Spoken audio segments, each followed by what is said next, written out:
What's up everybody, another beautiful day in Azeroth, and today we'll be taking a look at a returning dungeon, Darkheart Thicket, from Legion and part of Season 3 dungeon pool. And I'll be going over notable trash, interrupts, and boss mechanics. Let me know what y'all think of these dungeon guides in the comments. Starting off with the notable trash before first boss. The first pull usually consists of Frenzied Nightclaws, Poisoners, and Screechers, but they will be present later on in the dungeon as well. The Nightclaws leap at a random target, prefers to pick a range, and applies Grievous Rip. They can pick the same target, so be ready for this. Keep him stunned and rooted if possible. Players with Poisoner's Nightmare Toxin needs to move away from other players before it expires, and Screecher's Unnerving Screech needs to be interrupted or they will disorient players. The Dread Soul Ruiners, make sure to interrupt their Star Shower to avoid having to dodge all the red swirls, otherwise interrupt Despair. Please interrupt it. The Festerhide Grizzly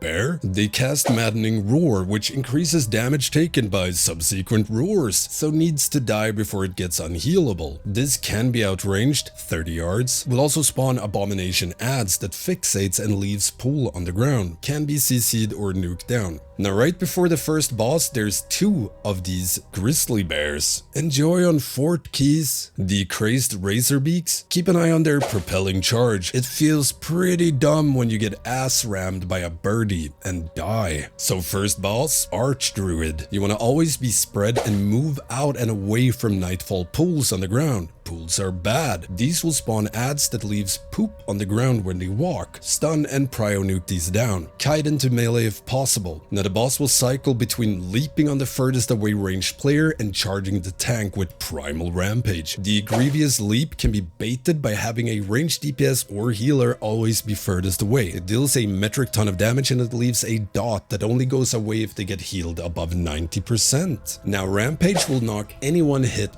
back, but you can position boss so it charges into the stone or an object around the room, so you can shorten the charge length. Notable trash before the second boss, Rotheart Dryads, Vile Thorn Blossoms, and Rotheart Keepers. The Dryads will throw spear at the tank but jump away from the group every now and then, so stun or grip him back to keep him in check. The Flowers or Blossoms On Ground Slam, Root Burst, do not hug this. Rotheart Keepers spawn vile shroomy shrooms, man, that after a few seconds get a green circle around them and they blow up if a player enter. They will also heal nearby plant life by 5% of their HP every 2 seconds. Now right before the second boss, there's 5 Nightmare Dwellers. They will target random players with Tormenting Eye, the old stink eye, a 5-second channel that deals a ton of damage, but if it completes the channel, the target gets feared for 4 seconds. So make sure to stun and or interrupt these. So the second boss, Oakheart. Tanks beware. You will take massive damage from Oakheart's Loving Embrace. Crushing Grip, make sure to use cooldowns. Much Pain. Also has a Frontal Nightmare Breath aimed at the tank. Oakheart will spawn a ton of strangling root patches around the room. If you step in one, you get rooted, and the root needs to be nuked down unless you can break roots. Avoid these roots unless you can break out of it. When boss casts Uproot, it will spawn small saplings. Just cleave them down. Also, avoid getting knocked into the roots from Shattered Earth. Then we have notable trash before Dresseron, the dragon, a mini gauntlet if you will. All around the edges there's dragon eggs. Touch one and it will hatch a whelpling ad that goes boom boom when they die. The hate spawn slime, they explode shortly after dying. A lot of booms. Blood Tainted Fury, Blood Bomb spawns an orb in the sky that falls down over 5 seconds. Do not get hit by it, it heals the ad and knocks you away, possibly into eggs. The Elemental will also charge towards a player. If you get hit, you also get knocked back, possibly cracking some eggs. Now when these die, 4 Burster Elementals spawn. Make sure their Blood Metamorphosis doesn't go off, so stun, interrupt, they'll turn into new Blood Tainted Fury if it goes off. The third boss, Dresseron.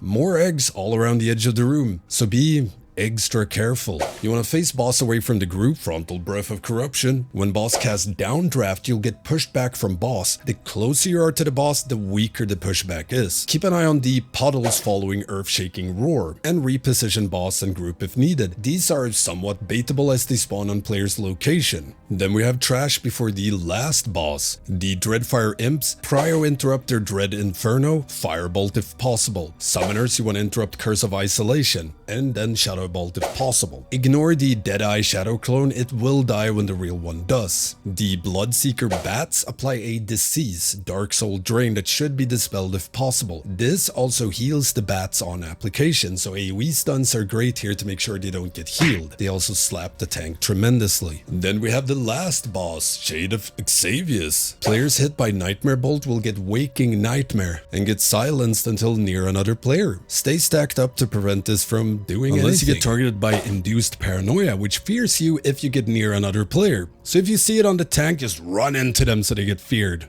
They love it. So Induced Paranoia needs to move away from the group. It can target tank, so melee prepared to max range. Nightmare Bolt also hurts a ton. When boss reaches 50%, it casts Apocalyptic Nightmare, dealing a ton of damage to everyone in the group and spawns tons of swirls. Players take a ton of damage if they get hit by the swirls, but boss gets buffed 5% damage increase, so no one should get hit. So tanks, be ready to move around a lot to keep boss damage down. And that's pretty much it for Darkheart Thicket. Hope it helps, and if you have any questions at all, hit me up in the comments on stream or become a patron/Twitch sub and get access to the Stankie Discord, where you can get help with anything PvE related like dungeons, raiding. Don't forget the usual stuff. If you want to help out, like, comment, subscribe, and slap that notification bell. I'm releasing a lot of guides for 10.2. Thank you all for watching, and I will see you next time.